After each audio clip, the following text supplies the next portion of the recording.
ஆ, நம்ம வந்து ஒவ்வொரு வாரமும் ஒண்ணொண்ணு பார்த்துட்டு இருந்தோம். இப்போ வந்து இது ஒரு சீரிஸா என்னன்னு எனக்கு தெரியல. ஆண்டவர் எப்படி லீட் பண்றாரோ அது மாரி போகும்.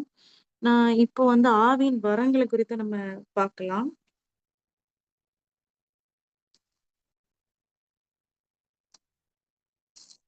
பைபிள் உங்ககிட்ட இருந்துச்சுன்னா எடுத்துக்கோங்க. சாரி நான் எனக்காக வெயிட் பண்ணீங்களா என்னன்னு தெரியல. என்னோட ஃபோன் வந்து கரெக்ட்டா ஆஃப் ஆயிடுச்சு. ஸோ நோட்ஸ் எதுவுமே என்கிட்ட இல்ல. ஆண்டவர் நல்லவர். அவரு நம்ம கூட என்ன பேசணும்னு நெனைக்கிறாரோ, அத வந்து எது வழியாவும் பேசுவாரு அப்படின்னு சொல்லி நான் விசுவாசிக்கிறேன். அ 1 கொரிந்தியர் 12வது அதிகாரத்துல ஆவின் வரங்கள பத்தி போட்டிருக்கு. நம்ம ஆவின் கனிகள பத்தி ரொம்ப நாளா நம்ம பார்த்துட்டு இருந்தோம். ஆவின் கனிகள வந்து மரங்கள விட எவ்ளோ முக்கியம் அப்படிங்கிறத பார்த்தோம். "வரங்களே அல்ல கனிகளே நாடுங்கள்" அப்படின்னு சொல்லி இருக்கு அப்படின்னு சொல்லி பார்த்தோம். அது ஒண்ணொண்ணையும் நம்ம பிராக்டிஸ் பண்றதுக்கு ட்ரை பண்ணோம்.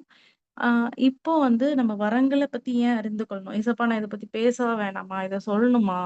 வரங்கள் கனிகள் தானே முக்கியம்னு நீங்க சொல்றீங்க. வரங்கள பத்தி நான் பேசணுமா ஏசப்பா?" அப்படின்னு சொல்லி நான் யோசிச்சுட்டு இருந்தப்போ, இந்த அதிகாரத்துல இந்த ஃபர்ஸ்ட் வசனம் நான் படிச்சேன். "அன்றியும் சகோதரரே, ஆவியின் வரங்களைக் குறித்து நீங்கள் அறியாதிருக்க எனக்கு மனதில்லை."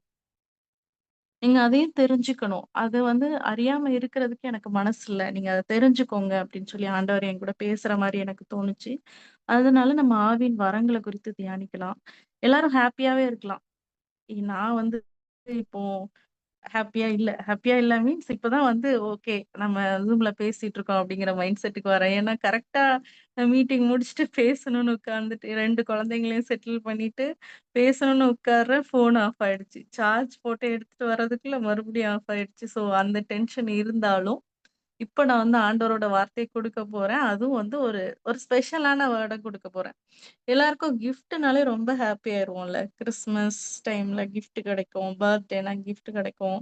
ஒரு கிஃப்ட்ட மனசுல நெனச்சுக்கோங்க. எவ்ளோ சந்தோஷமா இருக்கும்ல. ஸோ அந்த மாரி ஒரு விஷயத்த தான் நம்ம இப்ப பேச போறோம்.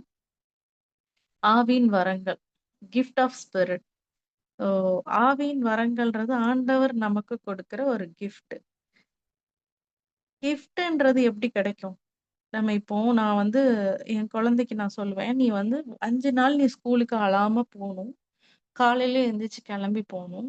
6த் டே வந்து சாட்டர்டே, சண்டே வரும்போது, ஒரு நாள் நான் உனக்கு ஒரு கிஃப்ட்னா எங்கேயாவது நான் கூட்டிட்டு போவேன். இல்ல உனக்கு சர்ப்ரைஸா நான் உனக்கு ஏதாவது ஒண்ணு பண்ணுவேன்." அப்படின்னு சொல்லி நான் அவளுக்கு வந்து நான் ப்ராமிஸ் பண்ணுவேன். எல்லா வீக்கும். எல்லா வீக்கும் என்னால பண்ண முடியாட்டி, அட்லீஸ்ட் கொஞ்சம் டைம் ஸ்பெண்ட் பண்ணுவேன் அவ கூட. "இதுதான் உனக்கு இந்த வீக்கோட கிஃப்ட்" அப்படின்னு சொல்லி. ஸோ நம்ம ஒண்ணு பண்றப்போ, ஒரு கிஃப்ட் கிடைக்கிறது ஒரு டைப் இருக்கு. இன்னொரு டைப் ஆஃப் கிஃப்ட் என்ன அப்படின்னா, ஆண்டவர் நமக்காக கொடுக்கிறது. ஏன்னா நம்ம ஒரு பிள்ளைங்கல்ல.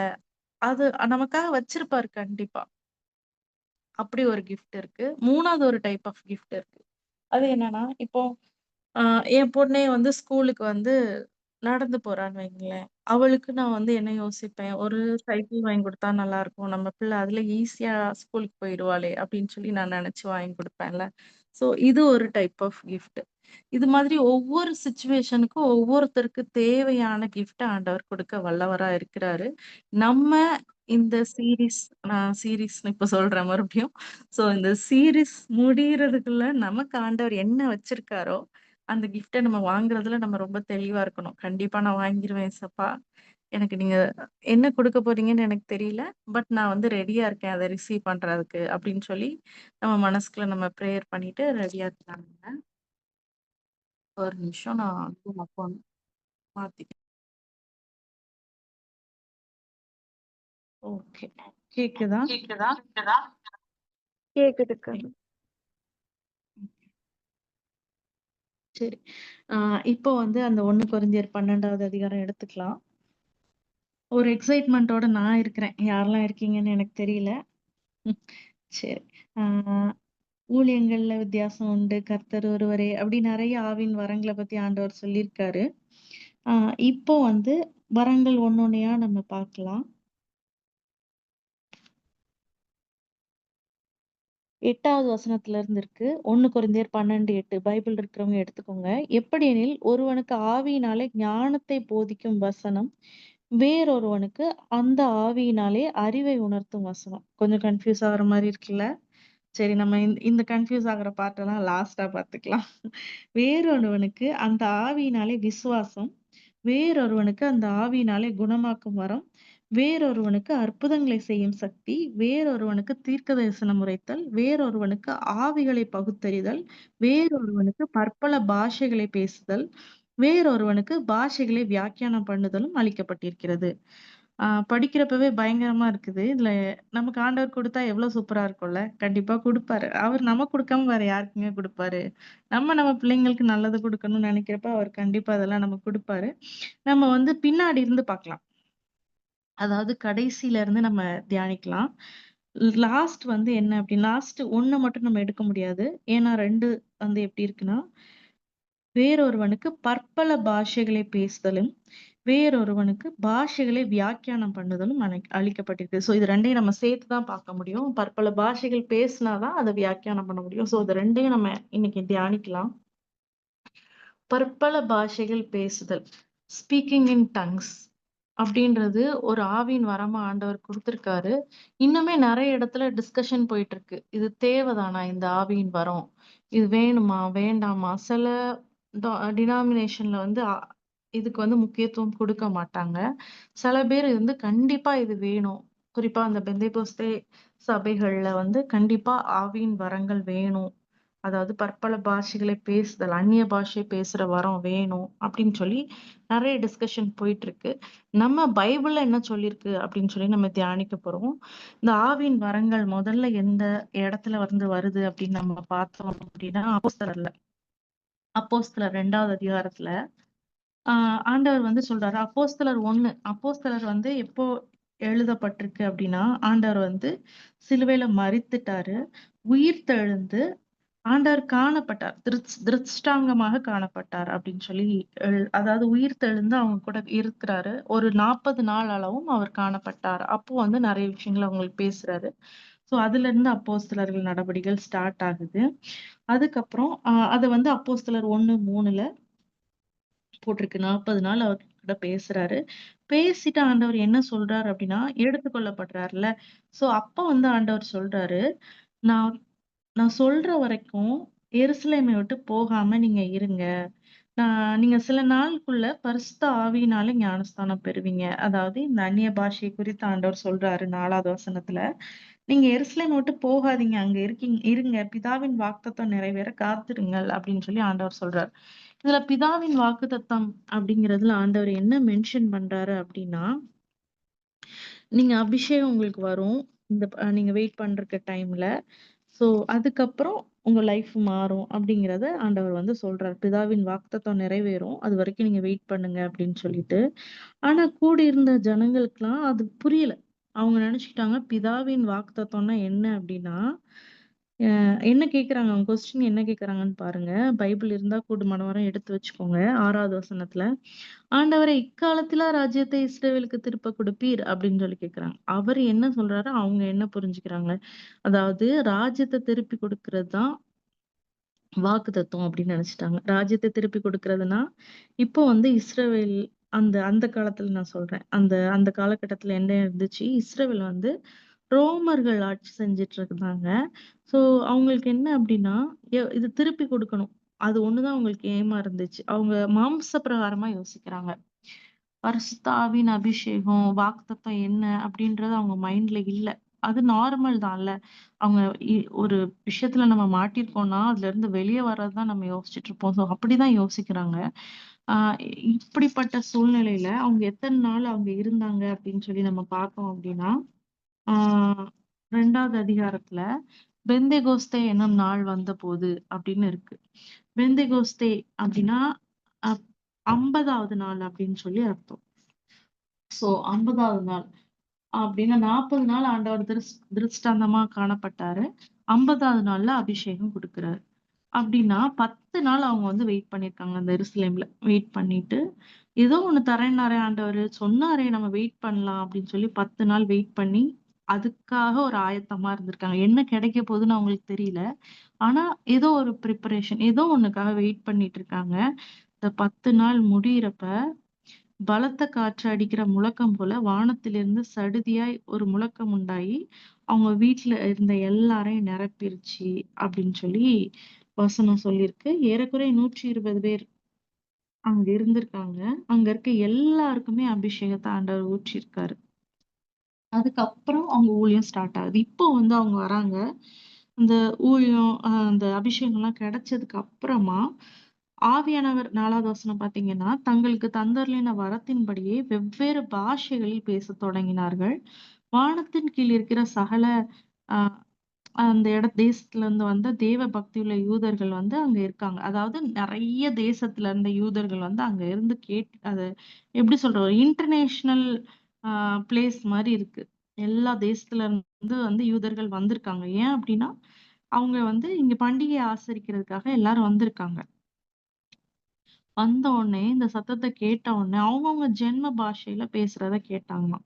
எப்படி இவங்களுக்கு இதெல்லாம் தெரியும்? இவங்கலாம் கலிலேயர் தானே! கலிலேயால இருக்கிறவங்க பெருசா படிச்சிருக்க மாட்டாங்க. பாஷைகள்லாம் தெரிஞ்சிருக்காது. இவங்க கலிலேயர்கள் இவங்க எப்படி நம்மளோட ஜென்ம பாஷையில பேசுறாங்க? அப்படின்னு சொல்லிட்டு, அவங்க என்ன கேட்கறாங்க அப்படின்னா, மதுபானத்தினால நிறைந்திருக்கிறவங்களா இருப்பாங்க அப்படின்னு சொல்லி கொஞ்சம் பேர் பரியாசம் பண்றாங்க.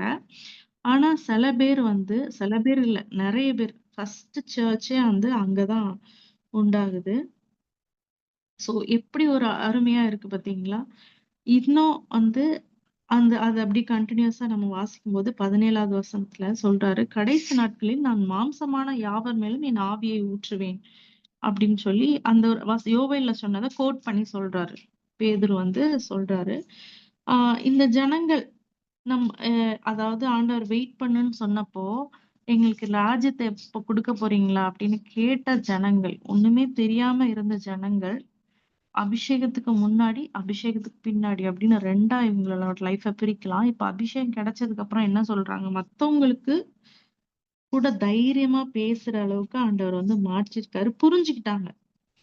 இஸ்ரவேலுக்கு ராஜ்யத்த திருப்பி கொடுக்கிறது வந்து வாக்குத்தத்தம் கிடையாது. பரிசுத்த ஆவியினால நம்மள அபிஷேகித்து மற்றவங்களுக்கு சாட்சியா நம்ம நிறுத்துறது தான் வந்து வாக்குத்தத்தம் அப்படிங்கிறத புரிஞ்சுக்கிட்டு, பேதுரு அழகா எழுந்து 11 கூட பேதுரு எழுந்து நின்று பேசுறாரு பாருங்க 14வது வசனத்துல.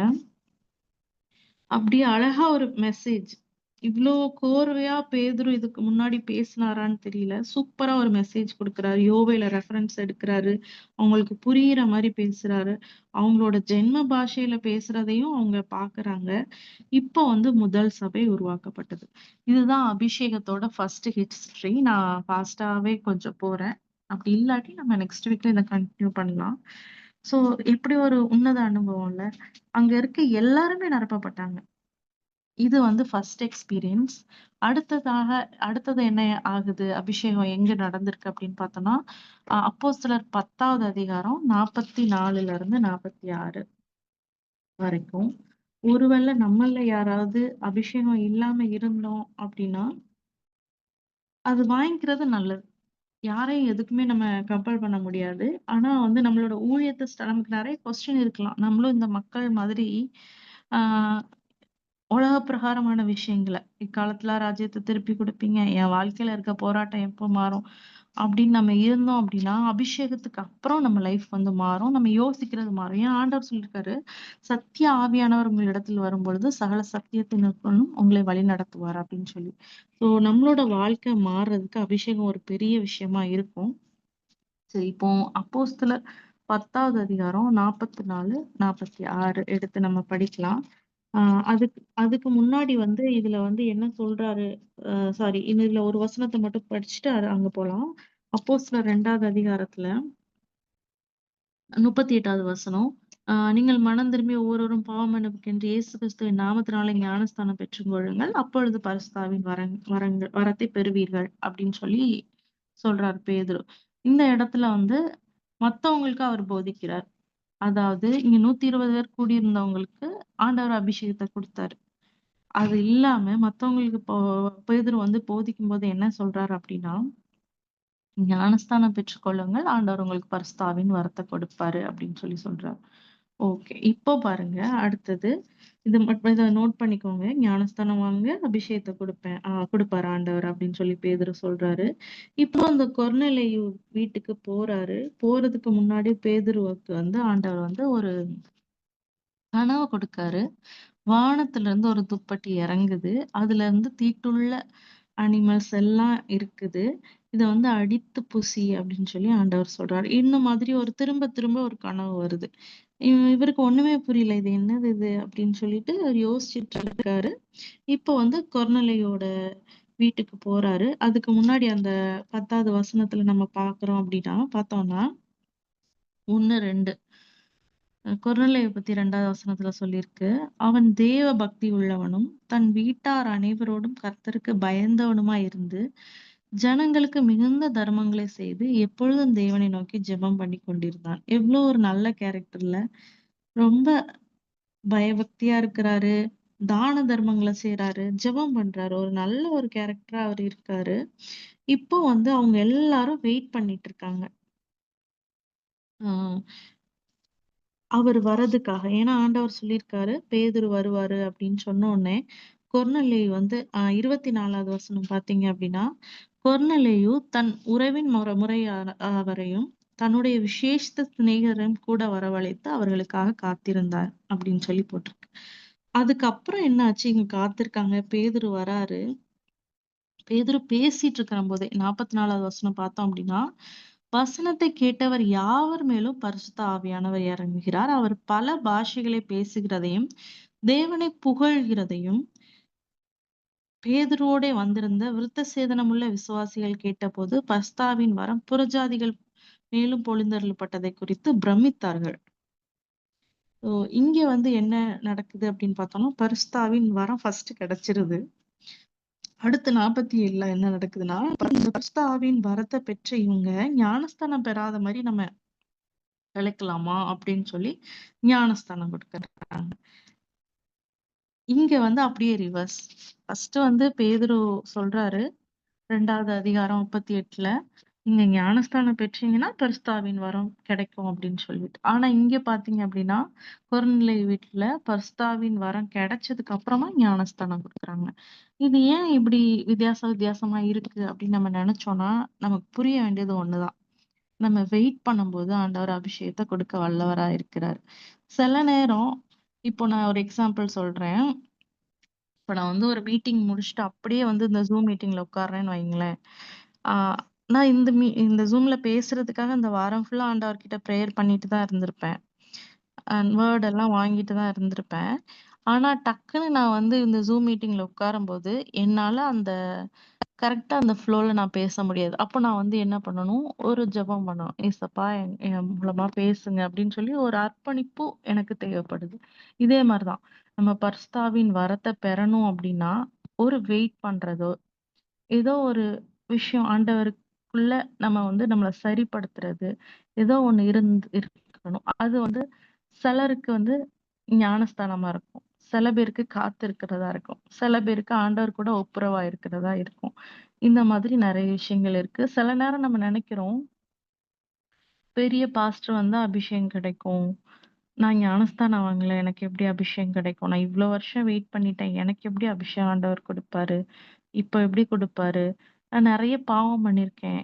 எப்படி ஆண்டவர் அபிஷேகம் குடுப்பாரு? அப்படி நமக்கு ஏதாவது டவுட் இருந்துச்சு அப்படின்னா, ஆண்டவர் நம்மளோட தகப்பன் தாங்க. நம்ம என்ன பண்ணாலுமே ஆண்டவர் நம்மளோட தகப்பன். அதுல எந்த மாற்றமும் இல்ல. நம்ம மனம் திரும்பணும். மறுபடியும் அந்த பாவத்த பண்ணக்கூடாது தான். ஆனா நம்ம பாவத்த யோசிச்சு, யோசிச்சு குத்தி காட்டிட்டு, நமக்கு தர வேண்டிய விஷயத்த தராத தகப்பன் அவர் கிடையவே கிடையாது.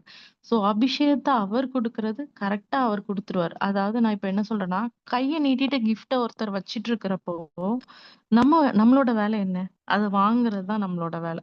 சில நேரம் ஆண்டவர் குடுக்குற கிஃப்ட்ட நம்ம வாங்குறது கிடையாது. ஏன் அப்டின்னா, நமக்கு பயம். அபிஷேகத்த குறித்து நெறைய பேருக்கு இன்னும் பயம் இருக்கு. நான் கத்தி, புரண்டு, பேசி உருளுவனோ, எல்லாரும் என்ன பார்த்து தப்பா நினைப்பாங்களோ, அதே மாதிரி நெறைய பேர் வெளிய கிண்டலா பேசுறாங்களே, இது கரெக்ட்டா இருக்குமா? அப்படின்னு சொல்லி நெறைய பயம் இருக்கு. அதே விஷயம் நடந்திருக்கு. 2வது அதிகாரத்துல 13வதுல பார்த்தோம் அப்டின்னா, இவர்கள் மதுபானத்தினால் நிறைந்திருக்கிறார்கள் என்று பரியாசம் பண்ணினார்கள். சில பேருக்கு வந்து அது புரியுது. ஏன் சில பேருக்கு புரியுது அப்டின்னா, அவங்களோட ஜென்ம பாஷையில பேசுறாங்க. அதனால நெறைய பேருக்கு புரியுது. சில பேர் அவங்கள கிண்டல் அடிக்கிறாங்க. இப்படி நெறைய விஷயம் நடக்குது. இப்போ நம்ம யோசிக்க வேண்டியது என்னன்னா, நமக்கு இந்த வரம் வேணுமா? வேண்டாமா? அப்படிங்கிறது. பரிசுத்த ஆவியில பேசுறவங்க, தேவனுக்குள்ள ரகசியத்த பேசுறாங்க. தங்களோட பக்தி விருத்திக்கென்று பேசுறாங்க அப்படின்னு சொல்லி பைபிள் வசனம் சொல்லியிருக்கு. சில நேரம் நமக்கு வந்து என்னலாமோ டவுட் வந்துரும். ஆண்டவர் இருக்காரா? இல்லையா? அப்படின்னு.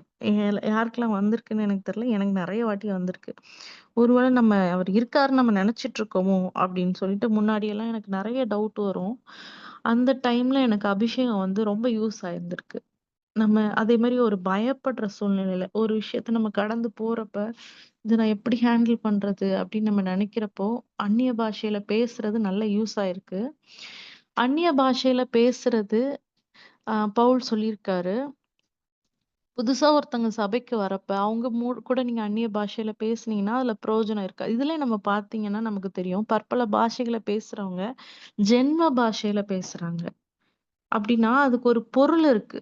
நம்ம சொல்ற மாதிரி சொன்ன வார்த்தையே திருப்ப திருப்ப பேசுறது இல்ல. அவங்க வந்து வேற ஒரு பாஷையில பேசியிருக்காங்க. நம்ம ஒருவேள அந்நிய பாஷை ஆண்டவர்கிட்ட இருந்து பெற்றுக்கொண்டோம் அப்டின்னா, அது யாருக்காவது பிரயோஜனமான வகையில நம்ம யூஸ் பண்றோமா? பற்பல பாஷைகளை பேசுதல், அதுக்கு வியாக்கியானம் பண்ணுதல். நான் அதான் சொன்னேன் 2யும் சேர்த்து தான் நம்ம கொண்டு வர முடியும் அப்படின்னு சொல்லி. ஒண்ணு அவங்களோட பாஷையில நம்ம பேசணும். எப்படி இருக்கும்னு யோசிச்சு பாருங்க. நம்ம சபைக்கு ஒரு ஹிந்திக்காரங்க வராங்க. நமக்கு ஹிந்தியே தெரியாது. ஹிந்தி நஹி மாலும் அது மட்டும் தான் தெரியும் ஹிந்தில அப்படின்னு வச்சுக்கோங்க. நம்ம ஹிந்தில பேசுனோம் அப்படின்னா, அவங்களுக்கு புரியிற அவங்க பிரச்சனைகள நம்ம ஹிந்தில அதுக்கான சொல்யூஷன நம்ம சொன்னா எப்படி இருக்கும்ல? அவங்களுக்கு எவ்வளோ பிரயோஜனமா இருக்கும்ல? அது ஒரு டைப் ஆஃப் அந்நிய பாஷை. இன்னொரு டைப் வந்து ஆண்டவர்கிட்ட நம்ம பேசுறது. நம்ம தனியா உட்கார்ந்து ஜெபத்துல, அபிஷேகத்தினால அப்படி நம்ம ஜெபத்துல ஆண்டவர் கூட பேசும்போது பக்தி விருத்தி உண்டாகும். சபையில நம்ம அந்நிய பாஷையில பேசும்போது, அதுக்கு வியாக்கியானம் பண்ற வரங்களையும் நம்ம வாங்கிக்கணும். இந்த 2 விஷயம் இருந்துச்சு அப்படின்னா, நம்மளும் வளருவோம், நம்ம கூட இருக்கவங்களும் சேர்ந்து வளருவாங்க.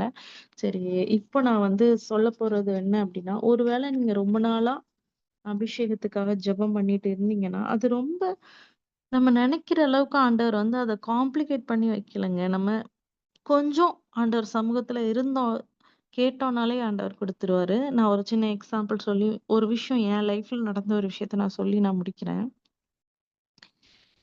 ஆ நான் வந்து ஒரு 10, 12 வருஷத்துக்கு முன்னாடி சண்டே கிளாஸ் எடுத்துட்டு இருந்தேன். அந்த சர்ச்ல அப்பதான் நான் சண்டே கிளாஸ் எடுத்துட்டு இருந்தேன். அப்போ எனக்கு வந்து குடுத்த போர்ஷன் என்னன்னா, அப்போஸ்தலர்கள் எடுக்கணும் அப்படின்னு சொல்லிட்டு. 7ல இருந்து 10 வயசுல இருந்த குழந்தைங்களுக்கு நான் எடுத்துட்டு இருந்தேன். இவங்களுக்கு அப்போஸ்தலர்களுக்கு குடுத்துருக்காங்களே, இவங்களுக்கு நான் எப்படி புரிய வைக்கிறது? சுவிசேஷ புத்தகம்னாலாவது புரிய வச்சிடலாம். அப்போஸ்தலர்கள எப்படி புரிய வைக்கிறதுன்னு எனக்கு ரொம்ப ஒரு எனக்கு எனக்கே புரியல. இவங்ககிட்ட போய் என்ன சொல்லிக் குடுக்குறது அப்படின்னு சொல்லிட்டு. ஆனா நான் போய் பேச ஆரம்பிக்கும்போது, அவங்களுக்கு அந்த ஆக்ட்ஸ் 2ண்ட் சாப்டர் நான் எக்ஸ்ப்ளைன் பண்ண போம்போது, நானும் இன்னொரு அக்காவும் இருந்தாங்க என் கூட எடுக்கிறப்போ, அப்போ அ ஒரு பாட்டில் வச்சு நாங்க சொல்லிக் குடுத்தோம். பாட்டில்ல வந்து அழுக்கா இருக்குன்னு வைங்களேன், ஆண்டவர் நம்ம தண்ணி ஊத்த முடியுமா? முடியாது. ஸோ அந்த பாட்டில வந்து கழுவிட்டோம் இப்போ. பாட்டில் நீட்டா இருக்கு. இப்போ மூடி இருக்கு. இதுல தண்ணி ஊத்த முடியுமா? முடியாது. ஸோ மூடிய தொறக்கணும். இப்போ தண்ணி ஊத்தலாம். இவ்வளோதான் அபிஷேகம் பெற்றுக்கிறது. நம்ம இருதயம் வந்து சுத்தமா இருக்கணும். அது நம்பர் 1. நம்பர் 2 வந்து நம்ம வாய திறக்கணும். எப்படி பாட்டில திறந்தா தான் தண்ணி ஊத்த முடியுமோ, அதே மாரி வாய திறந்து ஆண்டவர நோக்கி நம்ம வொர்ஷிப் பண்ணுவோம். ஆண்டவர் அபிஷேகத்த குடுப்பாருன்னு நான் சொல்லிட்டோம் நாங்க. குழந்தைங்கள்ட்ட ஒரு விஷயத்த நம்ம சொல்லிட்டு, அத பண்ணாம இருந்தா அது எவ்வளோ இம்பாக்ட் ஆகுன்றதும் இருக்குல்ல. அதெல்லாம் யோசிக்காம, நாங்க சொல்லிட்டோம். சொல்லிட்டு அதுக்கப்புறமா அதுக்காக நாங்க பிரேயர் பண்ண ஆரம்பிச்சுட்டோம்.